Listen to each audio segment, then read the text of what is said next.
ആയുധങ്ങൾ പോരാതെ വന്നപ്പോൾ ഇറാനെതിരെ സാമ്പത്തിക യുദ്ധം പ്രഖ്യാപിച്ചിരിക്കുകയാണ് അമേരിക്ക. ലക്ഷ്യം ഇറാൻ മാത്രമല്ല, ഇറാനുമായി സഹകരിക്കുന്ന രാജ്യങ്ങൾ കൂടിയാണ്. അതിൽ ചൈനയും ഇന്ത്യയും ഉൾപ്പെടും. എവിടേക്കാണ് സാമ്പത്തിക യുദ്ധം എത്തുക? ഇറാനെ പൂർണ്ണമായും ഒറ്റപ്പെടുത്തുക, അതിലൂടെ ഭരണകൂടത്തെ തകർക്കുക, അതാണ് ലക്ഷ്യമെന്ന് അമേരിക്ക പറയുന്നു. ഫെബ്രുവരി 28 ആരംഭിച്ച യുദ്ധവും ഈ ലക്ഷ്യം വെച്ചായിരുന്നു. 6 മാസമായി തുടരുന്ന സംഘർഷം ഇപ്പോഴിതാ മറ്റൊരു ഘട്ടത്തിലേക്ക് കടക്കുകയാണ്. ഇറാനെതിരായ സാമ്പത്തിക യുദ്ധമാണിത്. രണ്ടാം ലോക മഹായുദ്ധത്തെ തുടർന്ന് ഒരു രാജ്യത്തിനെതിരെ അമേരിക്ക പ്രഖ്യാപിക്കുന്ന മഹാ ഉപരോധം. ഇക്കാര്യം പറയുന്നത് US പ്രസിഡന്റ് ട്രംപാണ്. ഒപ്പം പഴയ മുദ്രാവാക്യവും ട്രംപ് ഉന്നയിക്കുന്നുണ്ട്: ഒന്നുകിൽ ഞങ്ങൾക്കൊപ്പം, അതല്ലെങ്കിൽ ഇറാന്റെ കൂടെ. ഇത് മുഴുവൻ രാജ്യങ്ങൾക്കുമുള്ള മുന്നറിയിപ്പാണ്.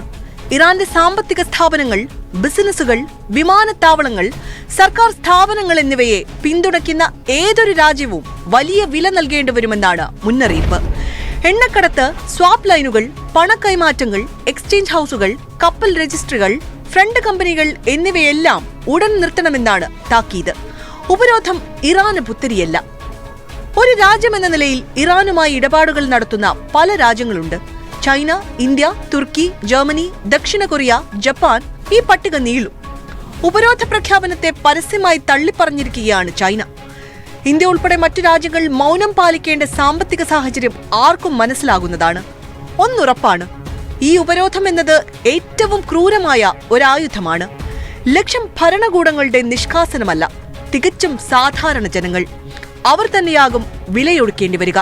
വ്യാഴവട്ടത്തിലേറെ നീണ്ട ഇറാഖ് ഉപരോധം സൃഷ്ടിച്ച കെടുതികൾ ലോകം കണ്ടതാണ്. സദ്ദാം ഹുസൈനായിരുന്നു അന്ന് യാങ്കിയുടെ ഉന്നം. എന്നാൽ ഇറാഖ് ജനതയാണ് വലിയ വിലയൊടുക്കേണ്ടി വന്നത്. ജീവൻ രക്ഷാ മരുന്നുകൾ പോലും നിഷേധിച്ചായിരുന്നു US ഉപരോധം മനുഷ്യരോട് പകവീട്ടിയത്.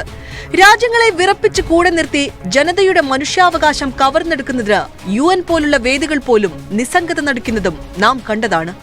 നിരന്തര യുദ്ധങ്ങൾ ഉദ്ദേശിച്ച ലക്ഷ്യം നേടുന്നതിൽ പരാജയപ്പെട്ടതോടെയാണ് അമേരിക്ക നാവിക സാമ്പത്തിക ഉപരോധം പുതിയ മറയാക്കുന്നത്. ഇത് വിജയിക്കുമോ എന്ന് ഉറപ്പില്ല. പക്ഷേ പണപ്പെരുപ്പവും വിലക്കയറ്റവും കൊണ്ട് പൊറുതിമുട്ടുന്ന ഇറാനിയൻ സമ്പദ്ഘടനയുടെ തകർച്ചയ്ക്ക് ഇതാക്കം കൂട്ടും. സാധാരണ മനുഷ്യർ തന്നെയാകും അതിന്റെ നേർക്കുനേരുള്ള ഇരകൾ. ഉപരോധ നടപടികൾക്കെതിരെ ശക്തമായ നടപടിയുണ്ടാകുമെന്ന് ഇറാനും മുന്നറിയിപ്പ് നൽകുന്നു. ഇതുവരെ സ്വീകരിച്ച പ്രതിരോധ നിലപാട് മാറ്റി ആക്രമണ രീതിയിലേക്ക് വരുമെന്ന് ഇറാൻ സേന മുന്നറിയിപ്പ് നൽകുന്നു. ഇരുപക്ഷവും നിലപാട് കടുപ്പിച്ചതോടെ സത്യത്തിൽ മധ്യസ്ഥ രാജ്യങ്ങളാണ് വെട്ടിലായത്.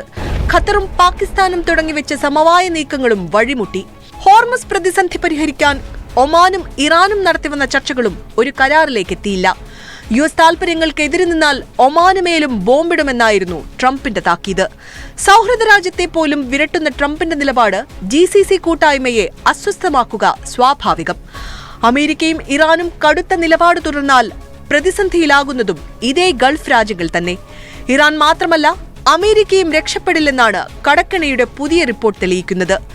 $40 ട്രില്യൺ കടബാധ്യത എത്ര മറിച്ചുപിടിച്ചാലും US ജനതയെ ഭാവിയിൽ വേട്ടയാടും. അന്യായ യുദ്ധങ്ങളുടെ കൂടി ബാക്കി പത്രം കൂടിയാണിത്.